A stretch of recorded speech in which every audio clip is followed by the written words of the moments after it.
We return now to the occupation and some of the fallout that those taking part might face. We've seen incidents in the past where people have been fired for their personal behavior while not on the job. Employment lawyer Alex Lucifero joins us now to talk more about that. So Alex, considering too that many of those who are actual truckers might be independent contractors that are part of this right now, but still given there's lots of people in Ottawa, take us through how and if an employee can be fired for conduct during off-work hours. Sure. Well, it's important to remember the starting point here, probably, Matt, is keep in mind an employer is always allowed to let an employee go. So there's, if an employer wanted to let an employee go as a result of their attending these protests, there's nothing stopping an employer for doing that. Now, that employer may owe that employee severance.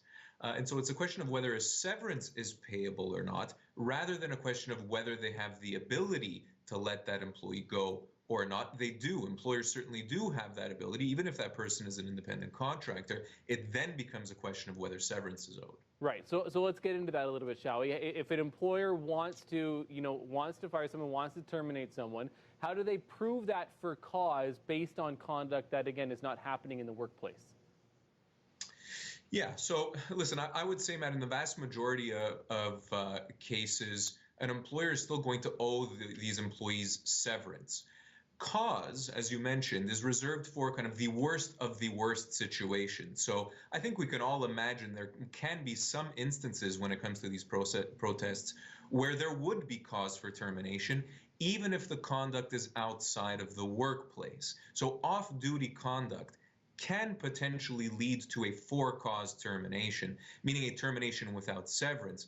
But those are going to be exceptional, Matt. Those are going to be the rare occurrences, and it's typically reserved for kind of the worst of the worst offenses, rather than simply, for example, attending a protest. Right. So would that have to be like at a criminal level? Would you think, Alex, at that point, or close to it, in order for that to be for cause?